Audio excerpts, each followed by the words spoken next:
In the beginning, before time, before space, before the first breath of life, there was only God, eternal, infinite, perfect. Nothing existed apart from Him, no stars, no sky, no oceans, only emptiness, silence, stillness. And then God spoke. With a voice of power and purpose, He said, "Let there be light." And at once light pierced the darkness. A brilliance unlike anything seen before flooded the void. Darkness shrank back. Boundaries were set. God called the light day and the darkness night. The very rhythm of time itself was born the first evening, the first morning, the first day, day two, the sky. Again, God spoke. Let there be a vast expanse between the waters, to separate water from water. At His word, the heavens stretched wide.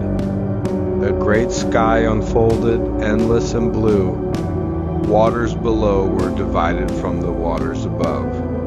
The second day was set in motion. The world was beginning to take form, ordered, purposeful, designed. Day 3, land and vegetation. On the third day, God gathered the waters into one place.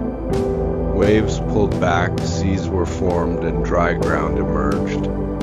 He called the land earth, and the gathered waters He called seas, and the earth, once barren, suddenly burst with life. Grass sprouted, flowers bloomed. Trees reached upward, heavy with fruit. Each plant carried seeds life within life, the promise of generations to come. God saw that it was good. The earth was alive, fertile, flourishing. Day 4, sun, moon, and stars.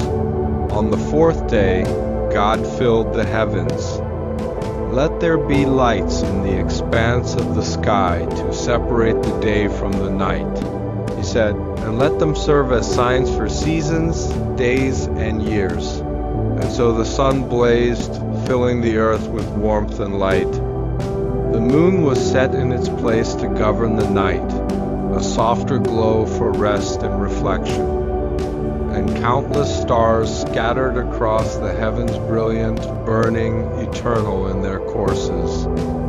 Time, order, rhythm, and beauty, all woven together in perfect harmony. God looked, and it was good. Day 5, sea creatures and birds. On the fifth day, the still waters stirred. At God's word, the seas swarmed with creatures, great whales breaching the waves.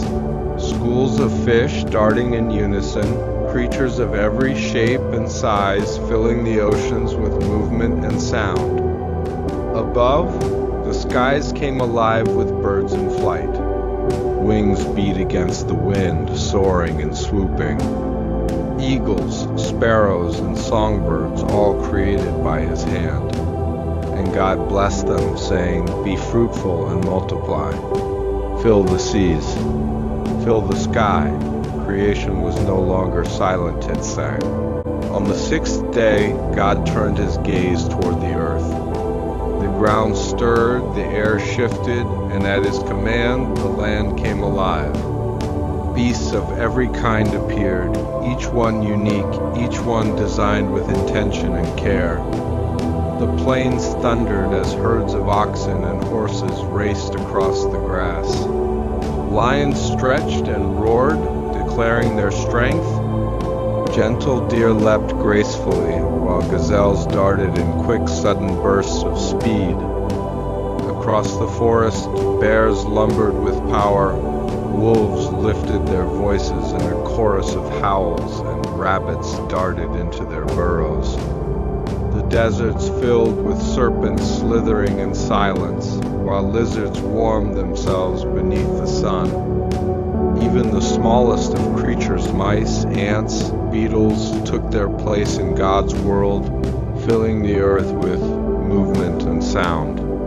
Every creature was different, yet none was forgotten. From the buzzing of bees to the might of elephants, from the whisper of a butterfly's wings to the charge of a wild ox, all were the work of the Creator's hand. And God saw that it was good. But creation was not complete. Something greater was still to come. And then God spoke words unlike any he had spoken before. Let us make mankind in our image, in our likeness, so that they may rule over the fish of the sea, the birds of the sky, the livestock, and all the creatures that move along the ground. With these words, God formed his masterpiece. From the dust of the ground, he shaped man. The form was lifeless until God himself leaned close and breathed into his nostrils the breath of life. In that moment, man opened his eyes and became a living soul. God planted a garden called Eden, a paradise overflowing with beauty. Rivers flowed with life, trees stood heavy with fruit, and every plant was pleasing to the eye. Into this garden God placed the man, Adam, and gave him purpose, to tend it and to keep it. But God saw that man was alone. None of the animals could share his heart or walk beside him as an equal. So God caused Adam to fall into a deep sleep. And while he slept, God opened his side, and from his very flesh he formed woman. She was not made from dust, but from man himself, bone of his bone, flesh of his flesh. When Adam awoke and saw her, he declared, "This is now bone of my bones and flesh of my flesh. She shall be called woman, for she was taken out of man." Together, male and female, God created them in his own image. He blessed them, saying, "Be fruitful and multiply, fill the earth and subdue it. Rule over every living thing that moves upon the earth." And God looked at all that he had made, land and sea, sun and moon, stars and skies, fish and birds, beasts of the field, and now man and woman, the crown of his creation.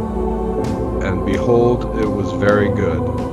On the seventh day, the heavens and the earth stood complete.